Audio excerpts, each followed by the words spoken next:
बहुत धन्यवाद माननीय मुख्यमंत्री जी का। और अब वो क्षण आ गया है जिसका इंतजार यहाँ की जनता वर्षों से कर रही है। माननीय प्रधानमंत्री की सादर अनुरोध है कि वे कोडरमा हजारीबाग नवनिर्मित रेल लाइन को राष्ट्र को समर्पित करें।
नीलांबर पीतांबर की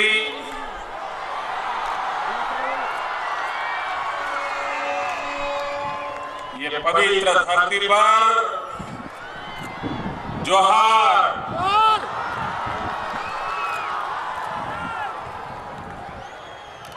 मंच पर विराजमान झारखंड के राज्यपाल श्री, झारखंड के लोकप्रिय मुख्यमंत्री, मेरे मित्र श्रीमान रघुवर दास जी, भारत सरकार में मेरे साथी रेल मंत्री श्रीमान सुरेश प्रभु जी, रेल राज्य मंत्री श्रीमान मनोज सिन्हा जी, यहीं के सांसद, इसी धरती के संतान, मंत्री परिषद के मेरे साथी जयंत सिन्हा जी, झारखंड के संतान, मंत्री परिषद के मेरे साथी, आदिवासियों के मसीहा श्रीमान सुदर्शन भगत जी, लोकसभा सांसद श्रीमान रविंद्र जी, और जिनके विशेष आग्रह पर आज मैं आपके बीच पहुंचा हूं, वो हमारे वरिष्ठ नेता श्रीमान यशवंत सिन्हा जी और विशाल संख्या में आए हुए मेरे प्यारे भाइयों और बहनों,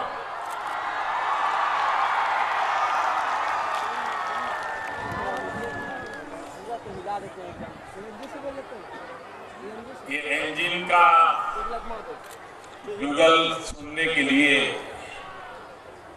16 साल से आपके कान तरस रहे थे ना। हर दिन आपको लगता होगा हाँ यार आज तो शायद इंजन की आखिरकार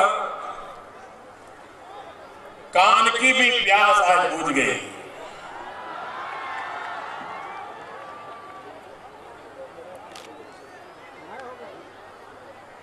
अभी विधानसभा के चुनाव पूर्ण हुए। उस चुनाव के समय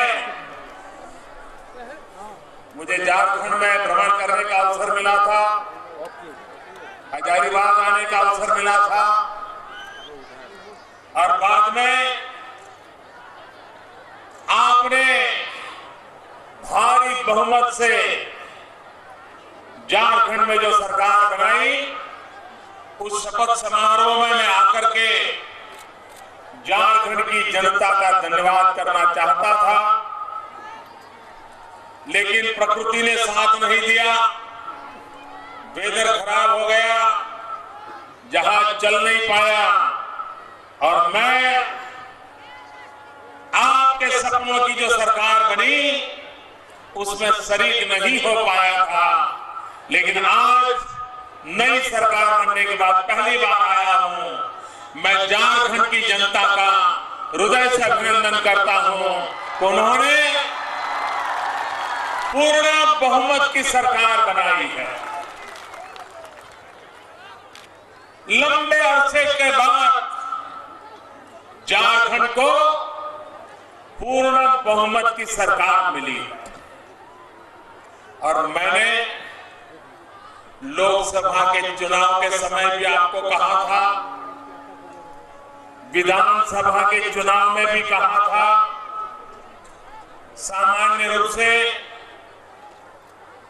इसके पहले जो राजनीतिक दलों का चरित्र रहा था, राजनेताओं का चरित्र रहा था, उसमें नेता वादे भुलाना चाहते थे, लेकिन मैं सामने होकर के वादा याद कराना चाहता। मैंने आपको वादा किया था कि आपने जो मुझे प्यार दिया है मैं सूद समेत लौटाऊंगा, ब्याज समेत लौटाऊंगा।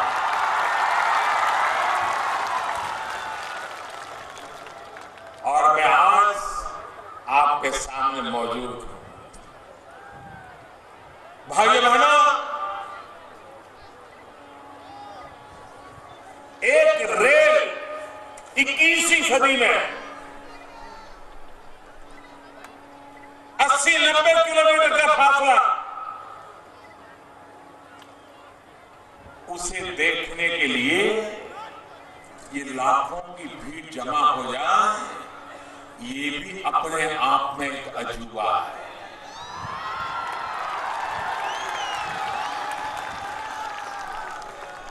आजादी के 60 साल के बाद हजारीबाग एक कोई छोटी पंचायत नहीं है,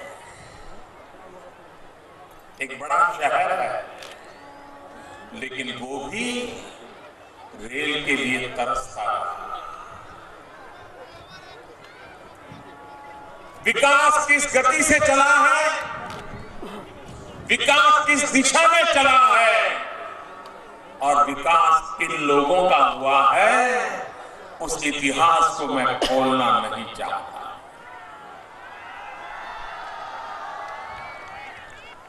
भाइयों बहनों, झारखंड में यह आज उमंग उत्साह में देख रहा हूं हजारीबाग में, उसका मुझे भली भांति अंदाज आ गया। मैं यशवंत सिन्हा जी से बहुत सालों से परिचित हूं। सरकारी अफसर के नाते अनेक पदोन्नति उन्होंने देखी है, अनेक पद ग्रहण किए हैं। राजनीति में आने के बाद सरकार में उच्च पदों को प्राप्त किया है, लेकिन मैं आज कह सकता हूं कि मंत्री के नाते शपथ लेने के बाद उनको जितना आनंद हुआ होगा, उससे ज्यादा आनंद आज इस ट्रेन के चलने से उनको हुआ। जब वो मुझे आग्रह करने आए तो मैं उनके शब्द नहीं सुन रहा था, मैं बड़ी बारीकाई से उनका चेहरा देख रहा था। मैं बराबर आंखों में आंखें मिला करके देख रहा था और मैं अनुभव कर रहा था कि जैसे यशवंत सिन्हा के भीतर का बालक उछल रहा है, एक बालक मन उछल रहा है। और मैं देख रहा हूं एक बालक को अपनी चीज मिल जाए और जो आनंद होता है, वो आनंद मैंने यशवंत सिन्हा जी की आंखों में देखा। सार्वजनिक जीवन में काम करते करते एक प्रमुख सपना जब साकार हो जाए, तब राजनीति का जीवन भी धन्य हो जाता है। और आज यशवंत सिन्हा जी, जिनके प्रयत्नों के कारण अटल जी की सरकार में अटल जी ने खुद ने आकर के जिस योजना का आरंभ करना तय किया था, आज उस योजना को पुनरावृत्ति के समय मुझे आने का अवसर मिला और रेल पटरी पर चलने लग गई, मैं समझता हूं उससे बड़ी कोई धन्य पल नहीं हो सकती।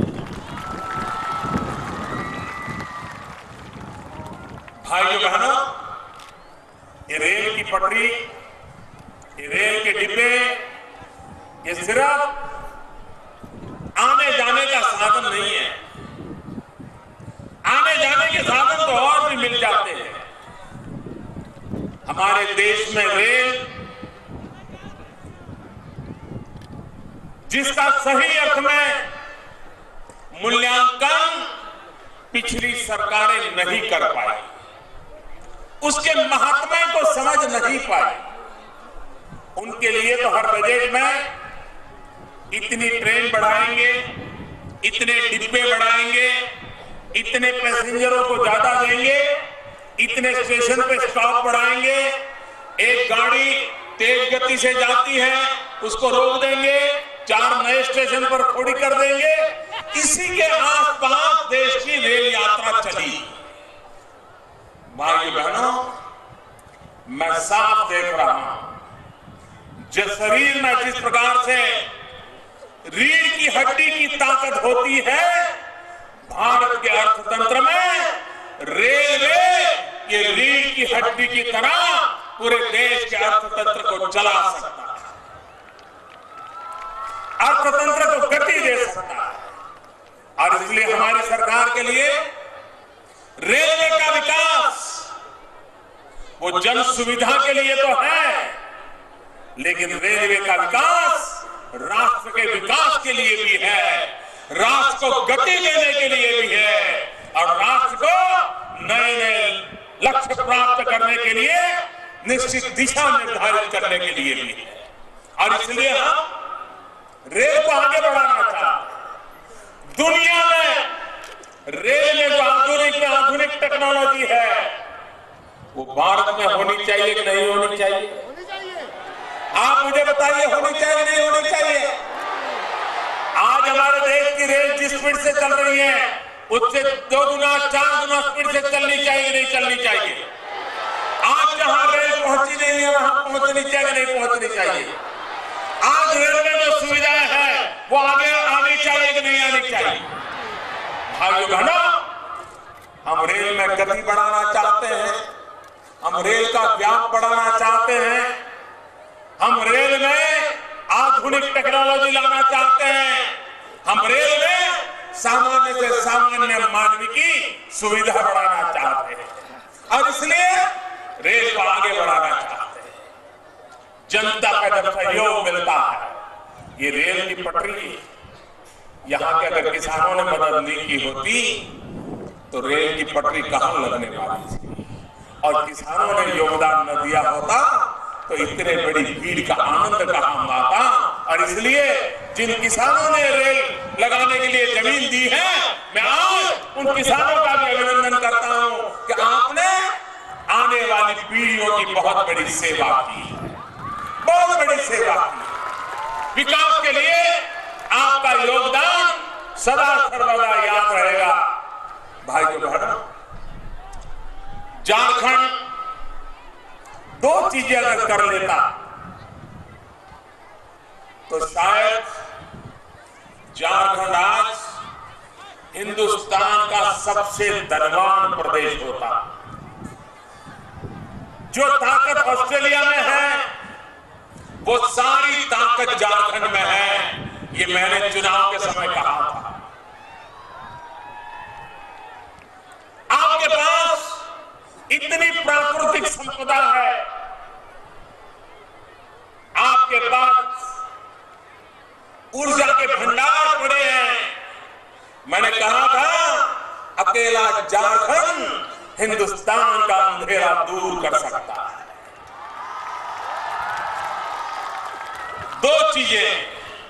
2 चीजें अगर ढंग से हो जाती, एक, आपके पास जो प्राकृतिक संपदा है, कोयला है, आयरन ओर है, उसके साथ रेल और रोड की कनेक्टिविटी होती। हिंदुस्तान के हर कोने में आज से रेल जाती, हिंदुस्तान के हर कोने में यहां से रोड जाता तो ये जो आपकी संपदा है उसकी कीमत इतनी बढ़ जाती, बढ़ जाती, ये प्रदेश हिंदुस्तान का सबसे समृद्ध प्रदेश बन जाता। और इसलिए मेरी झारखंड के नागरिकों से भी आग्रह है, आप रेल और रोड के काम को झारखंड में जितनी मदद कर सकते हैं कीजिए, जितनी सुविधा प्रदान कर सकते हैं करिए। आपकी आने वाली अनेक पीढ़ी सुखी हो जाएगी, ये ताकत इस इंफ्रास्ट्रक्चर में है।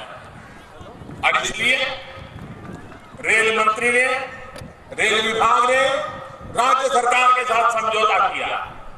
हम आने वाले दिनों में झारखंड में रेल की पूरी तरह जाल बिछाना चाहते हैं, ताकि हिंदुस्तान के साथ झारखंड पूरी तरह जुड़ जाए। भाइयों बहनों, इन दिनों कोयले की नीलामी की बड़ी चर्चा हो रही है। मैं